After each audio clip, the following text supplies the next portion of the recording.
ਵੇਖੋ ਜਗ ਦੇ ਰੌਣਕ ਮੇਲੇ,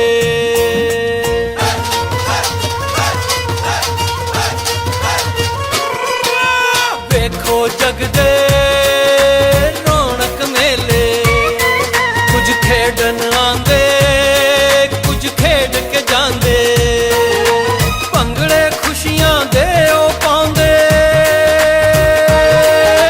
ਭੰਗੜੇ ਖੁਸ਼ੀਆਂ ਦੇ ਉਹ ਪਾਉਂਦੇ, ਜੋ ਮੌਜਾਂ ਵਿੱਚ ਝੂਮ ਕੇ ਗਾਉਂਦੇ, ਖੁਸ਼ੀਆਂ ਖੇੜੇ ਸਾਡੇ ਵੇਲੇ।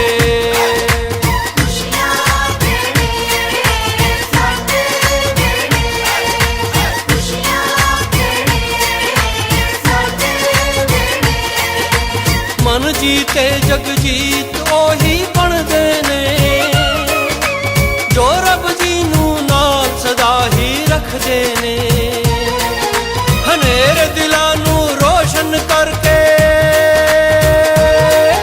ਹਨੇਰੇ ਦਿਲਾਂ ਨੂੰ ਰੋਸ਼ਨ ਕਰਕੇ, ਉਹ ਮੌਜਾਂ ਵਿੱਚ ਝੂਮ ਕੇ ਗਾਉਂਦੇ, ਖੁਸ਼ੀਆਂ ਖੇੜੇ ਸਾਡੇ ਵੇਲੇ।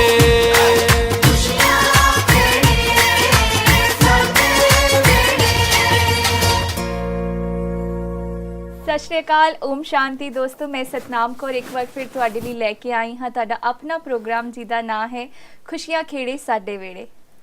ਦੋਸਤੋ ਕਹਿੰਦੇ ਨੇ ਫੁੱਟਬਾਲ ਦੀ ਤਰ੍ਹਾਂ ਸਾਡੀ ਜ਼ਿੰਦਗੀ ਵੀ ਉਦੋਂ ਤੱਕ ਅੱਗੇ ਨਹੀਂ ਵੱਧਦੀ ਜਦੋਂ ਤੱਕ ਜੀਵਨ 'ਚ ਕੋਈ ਲਕਸ਼ ਨਾ ਹੋਵੇ, ਜਦੋਂ ਤੱਕ ਜੀਵਨ 'ਚ ਕੋਈ ਗੋਲ ਨਾ ਹੋਵੇ। ਸਾਡੀ ਅੱਜ ਦੀ ਇਹ ਕੜੀ ਉਹਨਾਂ ਲਈ ਹੈ ਜਿਨ੍ਹਾਂ ਦਾ ਜੀਵਨ 'ਚ ਕੋਈ ਲਕਸ਼ ਹੈ ਔਰ ਉਹ ਲਕਸ਼ ਤੇ ਪਹੁੰਚਣਾ ਚਾਹੁੰਦੇ ਨੇ, ਤੇ ਉਹਨਾਂ ਲਈ ਵੀ ਹੈ ਜਿਨ੍ਹਾਂ ਦਾ ਜੀਵਨ 'ਚ ਕੋਈ ਲਕਸ਼ ਨਹੀਂ ਹੈ। ਤਾਂ ਸ਼ੁਰੂ ਕਰਦੇ ਹਾਂ ਅੱਜ ਦੀ ਕੜੀ ਔਰ ਜਾਣਦੇ ਹਾਂ ਇੱਕ ਗੋਲ ਬਾਰੇ। ਸਾਡੇ ਨਾਲ ਹਰ ਵਾਰ ਦੀ ਤਰ੍ਹਾਂ ਨੇ ਅੱਜ ਕਰਮਜੀਤ ਜੀ। ਕਰਮਜੀਤ ਜੀ, ਤੁਹਾਡਾ ਬਹੁਤ-ਬਹੁਤ ਸਵਾਗਤ ਹੈ ਸਾਡੇ ਪ੍ਰੋਗਰਾਮ 'ਚ। ਓਮ ਸ਼ਾਂਤੀ। ਓਮ ਸ਼ਾਂਤੀ। ਜਿੱਦਾਂ ਕਿ ਆਪਾਂ ਗੱਲ ਕਰਨ ਵਾਲੇ ਹਾਂ ਗੋਲ ਦੀ, ਲਕਸ਼ ਦੀ, ਜੀ ਸਭ ਤੋਂ ਪਹਿਲਾਂ ਤਾਂ ਮੈਂ ਇਹ ਜਾਣਨਾ ਚਾਹੁੰਦੀ ਹਾਂ ਕਿ ਲਕਸ਼ ਸਾਡੇ ਜੀਵਨ 'ਚ ਕਿਉਂ ਜ਼ਰੂਰੀ ਹੈ। ਦੇਖੋ, ਲਕਸ਼ ਜਿਹਨੂੰ ਅਸੀਂ ਕਹਿੰਦੇ ਆ ਗੋਲ ਜਾਂ ਏਮ, ਗੋਲ ਸਾਡੇ ਜੀਵਨ ਦੇ ਵਿੱਚ ਹੋਣਾ ਬਹੁਤ ਜ਼ਿਆਦਾ ਇੰਪੋਰਟੈਂਸ ਰੱਖਦਾ ਹੈ, ਬਹੁਤ ਮਹੱਤਵਪੂਰਨ ਹੈ, ਔਰ ਇਸ ਚੀਜ਼ ਨੂੰ ਹਰ ਇੱਕ ਇਨਸਾਨ ਨੂੰ, ਖਾਸ ਕਰ ਬੱਚਿਆਂ ਨੂੰ ਸਮਝ ਲੈਣਾ ਚਾਹੀਦਾ ਹੈ ਬਹੁਤ ਅਰਲੀ ਸਟੇਜ ਤੇ, ਕਿਉਂਕਿ ਜਦ ਸਾਡੇ ਜੀਵਨ ਦੇ ਵਿੱਚ ਇੱਕ ਲਕਸ਼ ਹੋਏਗਾ ਜਿਹਨੂੰ ਅਸੀਂ ਬਣਾ ਕੇ ਚੱਲ ਰਹੇ ਹਾਂ ਕਿ ਮੈਂ ਉਹਨੂੰ ਪ੍ਰਾਪਤ ਕਰਨਾ ਹੈ, ਤਾਂ ਸਾਡਾ ਸਭ ਤੋਂ ਪਹਿਲਾਂ ਤਾਂ ਟਾਈਮ ਵੇਸਟ ਨਹੀਂ ਹੋਏਗਾ ਫालतू ਦੀਆਂ ਚੀਜ਼ਾਂ ਦੇ ਵਿੱਚ, ਫालतू ਗੱਲਾਂ ਦੇ ਵਿੱਚ ਜਾਂ ਫालतू ਦੇ ਹੋਰ ਕੰਮਾਂ ਦੇ ਵਿੱਚ, ਜਿਹੜੇ ਕਿ ਅਨਨੈਸੈਸਰੀਲੀ ਅਸੀਂ ਕਈ ਵਾਰੀ ਉਹਦੇ 'ਚ ਆਪਣਾ ਟਾਈਮ ਵੇਸਟ ਕਰ ਦਿੰਦੇ ਆ, ਫਸ ਜਾਂਦੇ ਆ। ਔਰ ਦੂਸਰਾ, ਅਸੀਂ ਇੰਨੇ ਫੋਕਸਡ ਹੋ ਜਾਵਾਂਗੇ ਕਿ ਸਾਡਾ ਕਦੇ ਧਿਆਨ ਵਿਅਰਥ ਗੱਲਾਂ ਦੇ ਵਿੱਚ ਨਹੀਂ ਜਾਏਗਾ। ਜਦੋਂ ਅਸੀਂ ਕਹਿੰਦੇ ਕਿ ਵੇਲਾ ਦਿਮਾਗ ਸ਼ੈਤਾਨ ਦਾ ਘਰ, ਖਾਲੀ ਦਿਮਾਗ ਸ਼ੈਤਾਨ ਦਾ ਘਰ ਹੈ, ਉਹ ਨੌਬਤ ਹੀ ਨਹੀਂ ਆਏਗੀ। ਕਿਉਂ? फोकस्ड है, एम सामने है, गोल सामने है, और मेरी सारी शक्ति, मेरी सारी ऊर्जा उस गोल नू प्राप्त करन विच लग जाएगी।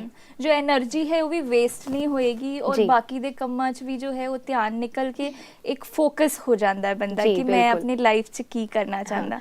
ਇਹ ਤਾਂ ਗੱਲ ਕੀਤੀ ਆਪਾਂ ਉਹਨਾਂ ਦੀ ਜੋ ਜਿਨ੍ਹਾਂ ਦੀ ਲਾਈਫ 'ਚ ਗੋਲ ਹੈ, ਜੋ ਲਕਸ਼ ਰੱਖਦੇ ਨੇ ਕਿ ਹਾਂ ਮੈਂ ਇਹ ਕਰਨਾ ਚਾਹੁੰਦਾ ਆਪਣੀ ਜ਼ਿੰਦਗੀ 'ਚ। ਇਹੋ ਜਿਹੇ ਵੀ ਬਹੁਤ ਸਾਰੇ ਦਰਸ਼ਕ ਨੇ ਜੋ ਜਾਣਨਾ ਚਾਹੁੰਦੇ ਨੇ, ਜਿਨ੍ਹਾਂ ਨੂੰ ਪਤਾ ਵੀ ਨਹੀਂ ਹੈ ਕਿ ਮੈਂ ਲਾਈਫ 'ਚ ਕਰਨਾ ਕੀ ਹੈ, ਜਿਨ੍ਹਾਂ ਦੀ ਲਾਈਫ ਦਾ ਕੋਈ ਲਕਸ਼ ਹੀ ਨਹੀਂ ਹੈ। ਤਾਂ ਜੋ ਲਕਸ਼ਹੀਨ ਬੰਦਾ ਹੁੰਦਾ ਹੈ ਕਿ ਉਹ ਸਹੀ ਨਹੀਂ ਹੈ ਜੀਵਨ 'ਚ। ਜਿਨ੍ਹਾਂ ਕੋਲ ਲਕਸ਼ ਨਹੀਂ ਹੈ ਉਹ ਕਿੱਦਾਂ ਉਹ ਲਕਸ਼ ਨੂੰ ਪਾਣ, ਮਤਲਬ ਕਿੱਦਾਂ ਡਿਸਾਈਡ ਕਰਨ ਕਿ ਮੇਰੇ ਜੀਵਨ 'ਚ ਕੀ ਲਕਸ਼ ਹੋਣਾ ਚਾਹੀਦਾ। ਦੇਖੋ, ਜ਼ਿਆਦਾਤਰ ਇਹ ਨੌਬਤ ਆਉਂਦੀ ਹੈ ਯੂਥ ਦੇ ਨਾਲ, ਕਿਉਂਕਿ ਇਹੀ ਇੱਕ ਐਸਾ ਗੋਲਡਨ ਪੀਰੀਅਡ ਹੁੰਦਾ ਹੈ ਲਾਈਫ ਦਾ, ਇੱਕ ਜਿਹਨੂੰ ਅਸੀਂ ਕਲਾਈਮੈਕਸ ਕਹਿ ਲਓ।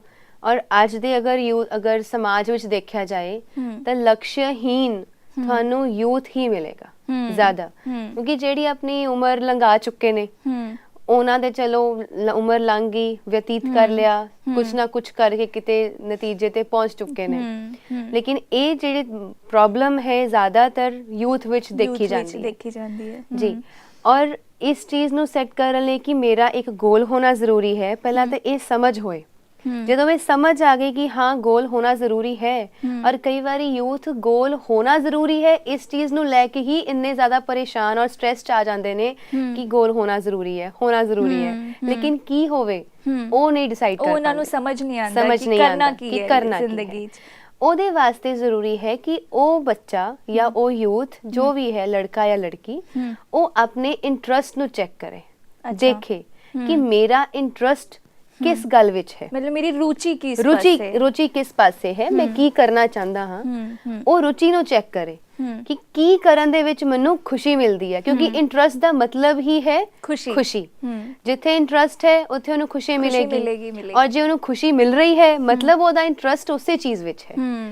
ਫਿਰ ਉਸ ਇੰਟਰਸਟ ਦੇ ਅਕੋਰਡਿੰਗਲੀ ਆਪਣੀ ਪੜ੍ਹਾਈ ਨੂੰ ਡਿਸਾਈਡ ਕਰੇ ਕਿ ਮੈਂ ਕੀ ਪੜ੍ਹਨਾ ਹੈ, ਪੜ੍ਹ ਕੇ ਫਿਰ ਮੈਂ ਕੀ ਕਰਨਾ ਹੈ, ਔਰ ਅਚੀਵ ਕਰਕੇ ਮੈਂ ਕੀ ਬਣਨਾ ਹੈ। ਮਤਲਬ ਹਾਇਰ ਸਟੱਡੀਜ਼ ਦੀ ਗੱਲ ਕਰ ਰਹੇ ਹੋ ਜੀ, ਹਾਇਰ ਸਟੱਡੀਜ਼ ਫਿਰ ਮਤਲਬ ਆਪਣੀ ਰੁਚੀ ਦੇ ਹਿਸਾਬ ਨਾਲ ਉਹ ਚੂਜ਼ ਕਰੇ ਕਿ ਮੈਂ ਹੁਣ ਅੱਗੇ ਕੀ ਕਰਨਾ ਚਾਹੁੰਦਾ। ਪਰ ਬਹੁਤ ਸਾਰੇ ਇਹੋ ਜਿਹੇ ਵੀ ਲੋਕ ਹੈ ਜੋ ਹੁਣ ਆਪਣੀ ਸਟੱਡੀਜ਼ ਵੀ ਕੰਪਲੀਟ ਕਰ ਚੁੱਕੇ ਨੇ, ਲੇਕਿਨ ਫਿਰ ਵੀ ਉਹਨਾਂ ਨੂੰ ਲਕਸ਼ ਨਹੀਂ ਮਿਲਿਆ। ਹੁਣ ਅਗਰ ਕੋਈ ਚਾਹੁੰਦਾ ਹੈ ਕਿ ਹੁਣ ਮੇਰੀ ਲਾਈਫ ਦਾ ਕੋਈ ਲਕਸ਼ ਹੋਵੇ ਤਾਂ ਵੀ ਉਹਨੂੰ ਕੀ ਆਪਣੀ ਇੰਟਰਸਟ ਨੂੰ ਦੇਖਣਾ ਪਏਗਾ ਹੁਣ? ਜੀ ਬਿਲਕੁਲ, ਇਹ ਤਾਂ ਫਿਰ ਵੀ ਹਾਲੇ ਬਚੇ ਹੋਏ ਆ ਕਿ ਅਗਰ ਸਟੱਡੀ ਕੰਪਲੀਟ ਕਰਕੇ ਇਹ ਚੀਜ਼ ਸੋਚ ਰਹੇ ਆ, ਕਿਉਂਕਿ ਬਹੁਤ ਵਾਰ ਏਦਾਂ ਹੁੰਦਾ ਹੈ, ਜਿੱਦਾਂ ਆਪਾਂ ਇੱਕ ਐਗਜ਼ਾਮਪਲ ਲਈ, ਇੱਕ ਉਦਾਹਰਣ ਲੈਂਦੇ ਆ ਕਿ ਇੰਟਰਸਟ ਤਾਂ ਸੀਗਾ ਮੇਰਾ ਇੰਟੀਰੀਅਰ ਡੈਕੋਰੇਟਰ ਔਰ ਫੈਸ਼ਨ ਡਿਜ਼ਾਈਨਿੰਗ 'ਚ, ਲੇਕਿਨ ਪੜ੍ਹ ਲਿਆ ਕਾਮਰਸ ਜਾਂ ਇੰਜੀਨੀਅਰਿੰਗ, ਕਾਮਰਸ ਕਰ ਲਈ, BCom ਕਰ ਲਈ, MCom ਕਰ ਲਈ, ਇੰਟਰਸਟ ਮੇਰਾ ਸੀਗਾ ਕਿ ਮੈਂ ਫੈਸ਼ਨ ਡਿਜ਼ਾਈਨਿੰਗ ਔਰ ਜਾਂ ਫਿਰ ਇੰਟੀਰੀਅਰ ਡੈਕੋਰੇਸ਼ਨ, ਕੁਝ ਇਦਾਂ ਦਾ ਕ੍ਰੀਏਟਿਵ ਕਰਨ ਦਾ। ਚਲੋ ਫਿਰ ਵੀ ਅਗਰ ਸਟੱਡੀ ਕਰਨ ਤੋਂ ਬਾਅਦ ਤੁਹਾਨੂੰ ਫਿਰ ਵੀ ਸਮਝ ਆ ਗਈ ਹੈ, ਐਟਲੀਸਟ ਇਸ ਸਟੇਜ ਤੇ ਵੀ ਉਹ ਟਾਈਮ ਹਾਲੇ ਸਾਡੇ ਕੋਲ ਗੋਲਡਨ ਪੀਰੀਅਡ ਫਿਰ ਵੀ ਹੈ ਕਿ ਤੁਸੀਂ ਸਟਿਲ ਆਪਣੇ ਇੰਟਰਸਟ ਨੂੰ ਦੇਖ ਕੇ ਆਪਣੇ ਅੱਗੇ ਦੀ ਲਾਈਫ ਉਹਦੇ ਅਕੋਰਡਿੰਗਲੀ ਆਪਣੀ ਮੋਲਡ ਕਰ ਸਕਦੇ ਹੋ। ਲੇਕਿਨ ਜੇ ਇਹ ਟਾਈਮ ਵੀ ਨਿਕਲ ਗਿਆ, ਹੋਰ 5-6 ਸਾਲ ਨਿਕਲ ਗਏ, ਫਿਰ ਹੋਰ ਦੇਰ ਹੋ ਜਾਣੀ ਹੈ। ਤੇ ਮਤਲਬ this is the right time, ਅਗਰ ਤੁਸੀਂ ਆਪਣੀ ਸਟੱਡੀਜ਼ ਵੀ ਕੰਪਲੀਟ ਕਰ ਚੁੱਕੇ ਹੋ ਔਰ ਤੁਹਾਡੇ ਜੀਵਨ 'ਚ ਹਲੇ ਵੀ ਤੁਸੀਂ ਸੋਚਦੇ ਹੋ ਕਿ ਅੱਗੇ ਕੁਝ ਕਰਨਾ ਹੈ, ਤੇ this is the right time when you can choose. ਮੇਰੀ ਕੋਈ ਇੱਕ ਐਗਜ਼ਾਮਪਲ ਹੈ, ਮੇਰੀ ਅਗਰ ਐਗਜ਼ਾਮਪਲ ਲੈਣੇ ਆ, ਮੇਰੀ ਖੁਦ ਦੀ ਫਰੈਂਡ, ਮੇਰੇ ਸੀਨੀਅਰ ਨੇ, ਮੇਰੇ ਤੋਂ 2 ਸਾਲ ਸੀਨੀਅਰ ਨੇ। ਅੱਛਾ। ਉਹ ਕਾਮਰਸ ਸੀਗੇ, MCom ਤੋਂ ਬਾਅਦ ਉਹਨਾਂ ਦਾ ਵੀਜ਼ਾ ਲੱਗਿਆ and she went to America. ਅੱਜ ਅਮਰੀਕਾ ਦੇ ਵਿੱਚ ਹੁਣ ਜੇ ਸੋਚੇ ਬੰਦਾ ਕਿ ਇੱਥੋਂ MCom ਕਰਕੇ ਸਟੱਡੀ ਬੇਸ ਤੇ ਜਾ ਰਿਹਾ, ਤਾਂ ਨੈਚੁਰਲ ਉੱਥੇ MBA ਕਰੇ ਜਾਂ ਕੁਛ ਏਦਾਂ ਦਾ ਕਰੇਗਾ, ਫਾਈਨਾਂਸ ਵਗੈਰਾ, ਅਕਾਊਂਟਸ, ਤੇ ਉਹਦੇ ਵਿੱਚ ਜਾਏਗਾ, ਨੈਚੁਰਲ ਹੈ। ਲੇਕਿਨ ਅੱਜ ਦੇ ਦਿਨ ਤੇ ਉਹ ਸਕਸੈਸਫੁਲ FM ਰੇਡੀਓ ਉਹਨਾਂ ਦਾ ਆਪਣਾ ਚੱਲ ਰਿਹਾ, ਜਸ ਪੰਜਾਬੀ, ਜਿਹੜਾ ਕਿ ਪੂਰੇ ਫੋਰਨ ਅਬਰੋਡ ਹਰ ਜਗ੍ਹਾ ਫੇਮਸ ਹੈ। ਔਰ ਉਹ ਇੰਨੇ ਸਕਸੈਸਫੁਲ ਅੱਜ ਪਰਸਨ ਲੇਡੀ ਬਣ ਚੁੱਕੀ ਹੈ ਕਿ ਸਾਰੇ ਉੱਥੇ ਜਿੰਨੇ ਵੀ ਆਪਣੇ ਸਟਾਰਸ ਹੈ, ਪੰਜਾਬੀ ਸਟਾਰਸ ਔਰ ਸਿੰਗਰਸ ਹੈ, ਹਰ ਇੱਕ ਦੇ ਨਾਲ ਉਹਨਾਂ ਦਾ ਰੂਬਰੂ ਹੁੰਦੇ ਨੇ, ਔਰ ਕਾਫੀ ਅੱਛਾ ਮਤਲਬ ਉਹਨਾਂ ਦਾ ਕਰੀਅਰ ਇੰਨਾ ਬਣ ਗਿਆ। ਹੁਣ ਅਗਰ ਉਹ ਦੇਖਣ ਕਿ ਮੈਂ ਕੀਤੀ ਤਾਂ MCom ਸੀ, ਲੇਕਿਨ ਮੈਂ ਹੁਣ ਕੁਝ ਹੋ ਰਹੀ ਹਾਂ, ਬਟ ਹਰ ਇਨਸਾਨ ਦੇ ਲਾਈਫ ਦੇ ਵਿੱਚ ਇੱਕ ਮੋਟਿਵ ਹੁੰਦਾ ਕਿ ਮੈਂ ਸਕਸੈਸਫੁਲ ਹੋਣਾ। ਸਕਸੈਸਫੁਲ ਹੋਣ ਲਈ ਜ਼ਰੂਰੀ ਨਹੀਂ ਹੈ ਕਿ ਜੇ ਤੁਸੀਂ ਪੜ੍ਹ ਕੁਝ ਹੋਰ ਲਿਆ, ਅਕੈਡਮਿਕਲੀ ਕੁਝ ਹੋਰ ਕਰ ਲਿਆ ਤੇ ਬਾਅਦ ਚੋਂ ਕੁਝ ਹੋਰ ਕਰ ਲਿਆ, ਉਹਦੇ 'ਚ ਕੋਈ ਨਿਰਾਸ਼ ਹੋਣ ਵਾਲੀ ਗੱਲ ਨਹੀਂ ਹੈ। ਸਕਸੈਸਫੁਲ ਹੋ ਗਏ, ਜੋ ਵੀ ਕਰਕੇ ਹੋਏ, ਮਤਲਬ ਤੁਹਾਡੇ ਸਕਿੱਲਸ, ਤੁਹਾਡੇ ਟੈਲੈਂਟਸ ਅਸਲ 'ਚ ਉਹ ਚੀਜ਼ ਕਰਨ ਲਈ ਹੀ ਬਣੇ ਸੀ। ਮਤਲਬ ਉਹਨਾਂ ਲਈ ਵੀ ਖੁਸ਼ਖਬਰੀ ਹੈ ਕਿ ਜਿਨ੍ਹਾਂ ਨੇ ਅਕੈਡਮਿਕ ਕਰ ਲਈ ਹੈ, ਭਲੇ ਕੋਈ ਵੀ ਪ੍ਰੈਸ਼ਰ 'ਚ ਆ ਕੇ ਕੀਤੀ ਹੋਵੇ, ਹਲੇ ਵੀ ਉਹ ਆਪਣੀ ਰੁਚੀ ਨੂੰ ਦੇਖ ਕੇ ਔਰ ਆਪਣਾ ਲਕਸ਼, ਆਪਣਾ ਗੋਲ ਸੈੱਟ ਕਰ ਸਕਦੇ ਨੇ। ਇਹ ਤਾਂ ਇੱਕ ਗੱਲ ਹੋ ਗਈ ਇਹ ਵਾਲੀ। ਹੁਣ ਗੱਲ ਕਰਦੇ ਹਾਂ ਕਿ ਲਕਸ਼ ਹੋਣਾ ਕਿਹੋ ਜਿਹਾ ਚਾਹੀਦਾ। ਮਤਲਬ ਇੱਕ ਸਟੇਜ 'ਚ ਆ ਕੇ ਤੁਸੀਂ ਕਹਿ ਰਹੇ ਹੋ ਕਿ ਕੋਈ ਵੀ ਲਾਈਫ, ਕੋਈ ਵੀ ਸਟੇਜ 'ਚ ਆਪਾਂ ਲਕਸ਼ ਰੱਖ ਸਕਦੇ ਹਾਂ ਆਪਣਾ, ਤੇ ਪਰ ਕਿੱਦਾਂ ਪਤਾ ਚੱਲੇ ਕਿ ਗੋਲ ਕਿੱਦਾਂ ਦਾ ਹੋਵੇ ਸਾਡੀ ਲਾਈਫ 'ਚ? ਜੀ, ਇਸ ਗੋਲ ਵਾਸਤੇ ਆਪਾਂ ਜੇ ਗੱਲ ਕਰੀਏ ਤੇ ਇੱਕ ਬਹੁਤ ਸਮਾਰਟ ਸ਼ਬਦ ਆਪਾਂ ਬੜੀ ਵਾਰੀ ਯੂਜ਼ ਕਰਦੇ ਹਾਂ, smart personality, smart mind, smart minded person. ਸਹੀ। ਗੋਲ ਵੀ ਸਾਡਾ ਅਗਰ ਸਮਾਰਟ ਹੋਏ ਤਾਂ ਸਾਡੀ ਲਾਈਫ ਬਹੁਤ ਸਮਾਰਟ ਬਣ ਸਕਦੀ ਹੈ। ਮਤਲਬ ਲਕਸ਼ ਸਮਾਰਟ ਹੋਣਾ ਚਾਹੀਦਾ ਹੈ। ਲਕਸ਼ ਸਮਾਰਟ ਹੋਣਾ ਚਾਹੀਦਾ। ਉਹ ਸਮਾਰਟ ਕਿੱਦਾਂ? ਹੁਣ ਉਹ ਸਮਾਰਟ ਕੀ ਹੈ? ਸਭ ਤੋਂ ਪਹਿਲਾਂ ਆਂਦਾ ਹੈ S, ਤੇ ਅਸੀਂ ਜੇ ਸਮਾਰਟ ਨੂੰ ਲੈ ਕੇ ਚੱਲੀਏ, S ਤੋਂ ਹੈ ਸਪੈਸਿਫਿਕ। ਜੋ ਕਰਨਾ ਹੈ ਉਹ ਬਹੁਤ ਸਪੈਸਿਫਿਕ ਹੋਏ ਕਿ ਆਹੀ ਲਕਸ਼ ਹੈ, ਇਹਨੂੰ ਹੀ ਮੈਂ ਆਪਣੇ ਗੋਲ ਨੂੰ ਅਚੀਵ ਕਰਨਾ ਹੈ ਆਪਣੀ ਲਾਈਫ ਵਿੱਚ, ਉਹ ਕਿਤੇ ਵੀ ਹੋਰ ਡਿਸਟਰੈਕਟ ਨਾ ਹੋਏ।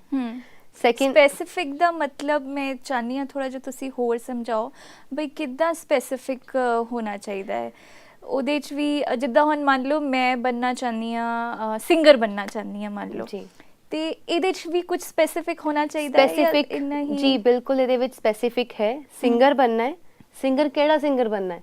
ਪੌਪ ਸਿੰਗਰ ਬਣਨਾ ਹੈ, ਕਲਾਸਿਕ ਸਿੰਗਰ, ਕਲਾਸਿਕਲ ਸੌਂਗਸ ਦੇ ਵਿੱਚ ਤੁਸੀਂ ਜਾਣਾ ਹੈ, ਫਿਰ ਮਾਡਰਨਿਟੀ ਵਿੱਚ ਆਣਾ ਹੈ ਕਿ ਪੁਰਾਣੇ ਜਿਹੜੇ ਜਿੰਨਾ ਵੀ ਆਪਣਾ ਚੱਲਦਾ ਸੀ ਟ੍ਰੈਡੀਸ਼ਨਲ ਹੈ ਜਾਂ ਤੁਹਾਡੀ ਰੀਜਨਲ ਲੈਂਗੁਏਜ ਦੇ ਰਿਲੇਟਡ ਹੈ, ਨੈਸ਼ਨਲ ਲੈਂਗੁਏਜ ਦੇ ਰਿਲੇਟਡ ਹੈ, ਇੰਗਲਿਸ਼ ਹੈ, ਮਤਲਬ ਇਹ ਸਾਰੀਆਂ ਚੀਜ਼ਾਂ ਸਪੈਸੀਫਿਕ ਵਿੱਚ ਆ ਜਾਂਦੀਆਂ। ਮਤਲਬ ਇੱਕਦਮ ਸਪੈਸੀਫਿਕ ਹੋਣਾ ਚਾਹੀਦਾ ਕਿ ਇਹੋ ਜਿਹਾ ਜੀ, ਜਿਵੇਂ ਛੋਟੀ ਜਿਹੀ ਐਗਜ਼ਾਮਪਲ ਇਸ ਤੋਂ ਆਪਾਂ ਲਈਏ, ਜਿੱਦਾਂ ਇੱਕ 10th ਕਲਾਸ ਦਾ ਬੱਚਾ ਹੈ, ਉਹਦਾ ਗੋਲ ਹੈ ਕਿ ਮੈਂ 10th ਪਾਸ ਹੋਣਾ ਹੈ।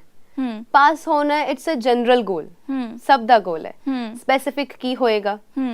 10th ਚ ਪਾਸ ਹੋਣਾ ਹੈ, ਪਾਸ ਵੀ ਫਰਸਟ ਡਿਵੀਜ਼ਨ ਚ ਹੋਣਾ ਹੈ, ਫਰਸਟ ਡਿਵੀਜ਼ਨ ਚ ਵੀ ਮੇਰੇ 85% ਆਣੇ ਚਾਹੀਦੇ ਆ। This is specific. ਇਹਨੂੰ ਕਵਾਂਗੇ ਅਸੀਂ ਕਿ ਬਹੁਤ ਸਾਡਾ ਗੋਲ ਸਪੈਸੀਫਿਕ ਜੋ ਹੈ, ਅਸੀਂ ਖੁਦ ਉਹਨੂੰ ਡਿਫਾਈਨ ਕਰ ਲਿਆ। ਠੀਕ ਹੈ। ਔਰ ਉਸ ਤੋਂ ਬਾਅਦ ਨੈਕਸਟ ਆਪਣਾ ਆ ਜਾਂਦਾ ਹੈ ਸਮਾਰਟ ਦਾ ਸੈਕਿੰਡ ਵਰਡ M, ਮੈਜ਼ਰੇਬਲ, ਕਿ ਸਾਡਾ ਗੋਲ ਮੈਜ਼ਰੇਬਲ ਹੈ। ਅਸੀਂ ਕਿ ਉਹਨੂੰ ਮਾਪ ਸਕਦੇ ਹਾਂ, ਮੈਜ਼ਰ ਕਰ ਸਕਦੇ ਹਾਂ ਕਿ ਐਦਾਂ ਦੀ ਗੱਲ ਨਾ ਖਿਆਲਾਂ ਦੇ ਵਿੱਚ ਕਿ ਸੁਪਨਿਆਂ 'ਚ ਖੋਏ ਹੋਏ ਜਿੱਦਾਂ ਗਾਣੇ ਸੁਣਦੇ ਆਏ ਆ ਕਿ ਚਾਂਦ ਤਾਰੇ ਤੋੜ ਲਾऊं, ਕਿ ਉਹ ਚਾਂਦ ਤਾਰੇ ਤਾਂ ਤੋੜ ਲਾਣਾ ਕੋਈ ਮੈਜ਼ਰੇਬਲ ਤਾਂ ਹੈ ਨਹੀਂ, ਨਾ ਹੀ ਉਹ ਪੋਸੀਬਲ ਹੈ। ਤੇ ਇਸ ਕਰਕੇ ਸਾਡਾ ਗੋਲ ਮੈਜ਼ਰੇਬਲ ਵੀ ਹੋਏ, ਜਿਹਨੂੰ ਸਾਡੇ ਮਤਲਬ ਚ ਦੂਸਰਿਆਂ ਲਈ ਹੈ ਜਾਂ ਨਹੀਂ ਹੈ ਉਹ ਮੈਟਰ ਨਹੀਂ ਕਰਦਾ।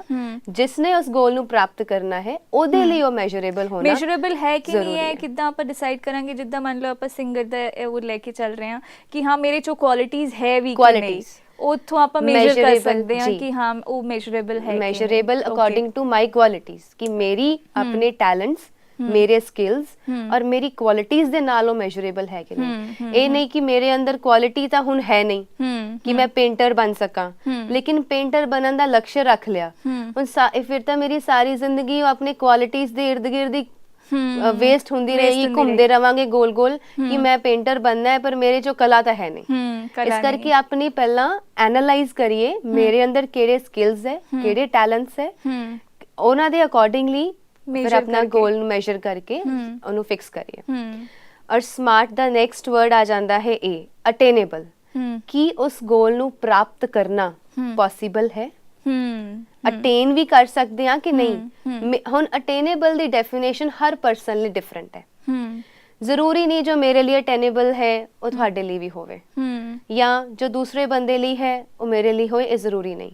ਇਹਦੇ ਚ ਅਸੀਂ ਲੈ ਲੈਂਦੇ ਹਾਂ ਕੰਪੈਰੀਜ਼ਨ। ਅਸੀਂ ਇਹ ਚ ਕੰਪੈਰੀਜ਼ਨ ਨਾ ਕਰੀਏ ਕਿ ਬਹੁਤ ਸਾਰੇ ਲੋਕ ਆਪਣੇ ਗੋਲ ਫਿਕਸ ਕਰਨ ਲਈ ਜਦੋਂ ਗੋਲ ਸੈਟਿੰਗ ਕਰਦੇ ਨੇ, ਗੋਲ ਸੈਟ ਕਰਨ ਦੇ ਟਾਈਮ ਤੇ ਕੰਪੈਰੀਜ਼ਨ ਚ ਆ ਜਾਂਦੇ ਨੇ। ਹਾਂਜੀ, ਕੰਪੀਟੀਸ਼ਨ ਐਂਡ ਕੰਪੈਰੀਜ਼ਨ ਚ ਆ ਜਾਂਦੇ ਨੇ ਕਿ ਫਲਾਣੇ ਨੇ ਇਦਾਂ ਕੀਤਾ, ਹਾਂ ਮੈਂ ਵੀ ਕਰ ਸਕਦੀ ਹਾਂ। ਇਹ ਪੋਸੀਬਿਲਿਟੀ ਨਹੀਂ ਹੈ। ਤੁਸੀਂ ਅਗੇਨ ਇੰਟਰੋਸਪੈਕਸ਼ਨ, ਇੰਟਰੋਵਰਟ ਹੋ ਕੇ ਆਪਣੇ ਅੰਦਰ ਦੀ ਖੁਦ ਦੀ ਜਾਂਚ ਕਰੋ, ਅੰਦਰ ਜਾਓ, ਮੇਰੇ ਲਈ ਅਟੇਨੇਬਲ ਕੀ ਹੈ, ਫਿਰ ਉਹ ਜੋ ਮੈਂ ਪ੍ਰਾਪਤ ਕਰ ਸਕਦੇ ਹਾਂ ਉਹ ਸਾਡਾ ਗੋਲ ਅਗੇਨ ਸੈਟ ਹੋ ਜਾਏਗਾ।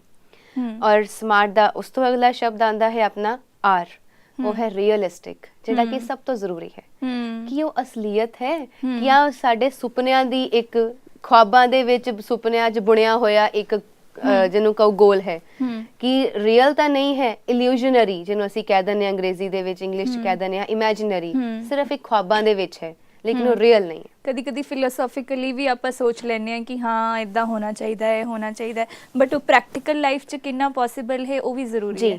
ਜੀ ਬਿਲਕੁਲ। ਤਾਂ ਰੀਅਲਿਸਟਿਕ। ਔਰ ਲਾਸਟ ਵਰਡ ਆ ਜਾਂਦਾ ਹੈ ਸਮਾਰਟ ਦਾ T, ਐਂਡ ਉਹਨੂੰ ਅਸੀਂ ਜੇ ਐਕਸਪਲੇਨ ਕਰੀਏ ਤਾਂ ਉਹ ਹੈ ਟਾਈਮ ਬਾਉਂਡ। ਟਾਈਮ ਬਾਉਂਡ ਇਹ ਨਾ ਹੋਵੇ ਕਿ ਤੁਸੀਂ ਆਪਣੀ ਪੂਰੀ ਜ਼ਿੰਦਗੀ ਲੰਘਾ ਦਿਓ ਤੇ ਤੁਹਾਡਾ ਏਮ ਹੀ ਤੁਸੀਂ ਜਿਹੜਾ ਹੈ ਗੋਲ ਸੈੱਟ ਕੀਤਾ ਹੈ ਉਹ ਤੁਸੀਂ ਪ੍ਰਾਪਤੀ ਨਹੀਂ ਕਰ ਪਾਏ।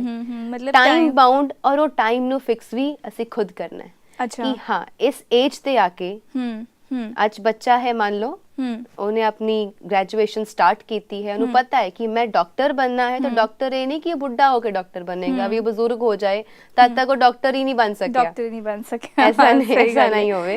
ਉਹਨੂੰ ਪਤਾ ਹੈ ਕਿ ਹਾਂ ਮੈਂ ਆ 6 ਸਾਲ ਦੀ ਜਾਂ 7 ਸਾਲ ਦੀ ਡਿਗਰੀਜ਼ ਕੰਪਲੀਟ ਕਰਨੀ ਹੈ, MBBS ਔਰ MD ਵਟਐਵਰ, ਔਰ ਉਸ ਤੋਂ ਬਾਅਦ ਉਹ ਆਪਣਾ ਜਿਹੜਾ ਲਕਸ਼ ਹੈ ਉਹਨੂੰ ਟਾਈਮ ਬਾਉਂਡ ਰੱਖ ਕੇ ਕਿ ਇਸ ਟਾਈਮ ਤੇ ਜਾ ਕੇ ਮੈਨੂੰ ਇਹ ਚੀਜ਼ ਪ੍ਰਾਪਤ ਕਰਨੀ ਹੀ ਹੈ, ਮੈਂ ਡਾਕਟਰ ਬਣਾਂਗਾ ਇੰਨੀ ਏਜ ਵਿੱਚ, ਇੰਨੀ ਮੇਰੀ ਸਟੱਡੀ ਕੰਪਲੀਟ ਹੋ ਜਾਏਗੀ।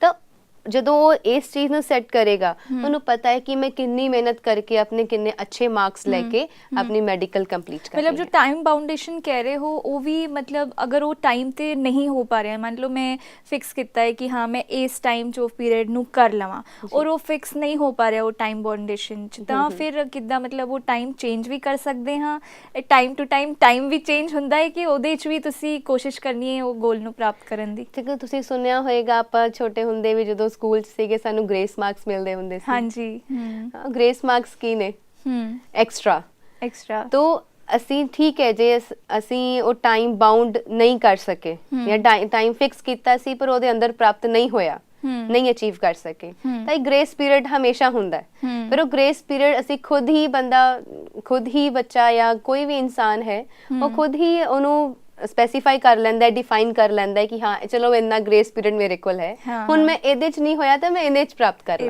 ਕਰ ਲਾਂਗਾ ਹਾਂ ਬਿਲਕੁਲ ਸਹੀ ਮਤਲਬ ਟਾਈਮ ਟੂ ਟਾਈਮ ਉਹ ਚੀਜ਼ ਤੁਸੀਂ ਆਪਣੇ ਟਾਈਮ ਦੇ ਹਿਸਾਬ ਨਾਲ ਚੇਂਜ ਕਰ ਸਕਦੇ ਹੋ ਹੁਣ ਇਸ ਚੀਜ਼ ਨੂੰ ਕਿਉਂ ਆਪਾਂ ਲੈ ਰਹੇ ਹਾਂ ਕਿਉਂਕਿ ਲਾਈਫ ਦੇ ਵਿੱਚ ਅਪਸ ਐਂਡ ਡਾਊਨਸ ਆਉਂਦੇ ਰਹਿੰਦੇ ਆ ਹੁਣ ਜ਼ਰੂਰੀ ਨਹੀਂ ਹੈ ਕਿ ਅੱਜ ਜੋ ਫਿਕਸ ਕੀਤਾ ਹੈ ਕਿ ਆਉਣ ਵਾਲੇ ਕੱਲ ਚ ਉਹੀ ਹੋਏਗਾ ਮਿਹਨਤ ਕਰਨਾ ਤੁਹਾਡੇ ਹੱਥ 'ਚ ਹੈ ਤੇ ਜੋ ਰਿਜ਼ਲਟ ਮਿਲਣੇ ਉਹ ਤੁਹਾਡੇ ਹੱਥ 'ਚ ਨਹੀਂ ਹੈ ਬਿਲਕੁਲ ਬਹੁਤ ਹੀ ਅੱਛੇ ਤਰੀਕੇ ਨਾਲ ਤੁਸੀਂ ਸਮਝਾਇਆ ਕਿ ਗੋਲ ਕਿੱਦਾਂ ਸੈੱਟ ਕਰਨਾ ਹੈ ਆਪਣੀ ਲਾਈਫ 'ਚ ਔਰ ਗੋਲ ਕਿਹੋ ਜਿਹਾ ਹੋਣਾ ਚਾਹੀਦਾ ਹੈ ਪਰ ਮੈਨੂੰ ਲੱਗਦਾ ਇਹਦੇ ਉੱਪਰ ਹੋਰ ਵੀ ਬਹੁਤ ਸਾਰੀ ਚੀਜ਼ਾਂ ਨੇ ਜੋ ਮੈਂ ਜਾਣਨਾ ਚਾਹੁੰਦੀ ਹਾਂ ਔਰ ਆਮ ਸ਼ੋਰ ਕਿ ਸਾਡੇ ਨੌਜਵਾਨ ਔਰ ਦਰਸ਼ਕ ਵੀ ਜਾਣਨਾ ਚਾਹੁੰਦੇ ਕਿ ਹੋਰ ਕਿੱਦਾਂ ਅਸੀਂ ਆਪਣਾ ਇਹ ਗੋਲ ਪ੍ਰਾਪਤ ਕਰ ਸਕਦੇ ਹਾਂ ਕਿਉਂਕਿ ਅੱਜ ਦਾ ਇਹ ਬਰਨਿੰਗ ਇਸ਼ੂ ਹੈ ਸੋ ਜਿਹੜੇ ਵੀ ਨੌਜਵਾਨ ਨੂੰ ਮਿਲ ਲੋ ਉਹਨਾਂ ਨੂੰ ਪੁੱਛੋ ਕੀ ਕਰ ਰਹੇ ਹੋ ਕੀ ਕਰਨਾ ਚਾਹੁੰਦੇ ਹੋ ਕਹਿਣਗੇ ਬਸ ਪੜ੍ਹ ਰਹੇ ਹਾਂ ਪੜ੍ਹ ਕੇ ਦੇਖਾਂਗੇ ਕੀ ਕਰਨਾ ਹੈ ਫਿਰ ਸੋਚਾਂਗੇ ਕੀ ਕਰਨਾ ਹੈ ਕਿਉਂਕਿ ਜੋ ਪੜ੍ਹ ਰਹੇ ਹਾਂ ਸ਼ਾਇਦ ਉਹ ਜੌਬ ਹੀ ਨਾ ਮਿਲੇ ਤਾਂ ਇਹ ਬਿਲਕੁਲ ਐਸੀ ਕੜੀ ਨੂੰ ਆਪਾਂ ਮੈਂ ਅੱਜ ਸਮੇਂ ਘੱਟ ਹੈ ਆਪਣੇ ਕੋਲ ਇਸੇ ਕੜੀ ਨੂੰ ਆਪਾਂ ਅੱਗੇ ਲੈ ਕੇ ਜਾਵਾਂਗੇ ਔਰ ਹੋਰ ਗਹਿਰਾਈ ਨਾਲ ਇਹਨੂੰ ਸਮਝਣ ਦੀ ਕੋਸ਼ਿਸ਼ ਕਰਾਂਗੇ ਤੁਹਾਡੇ ਅੱਜ ਦੀ ਪੂਰੀ ਗੱਲਬਾਤ ਲਈ ਬਹੁਤ ਬਹੁਤ ਸ਼ੁਕਰੀਆ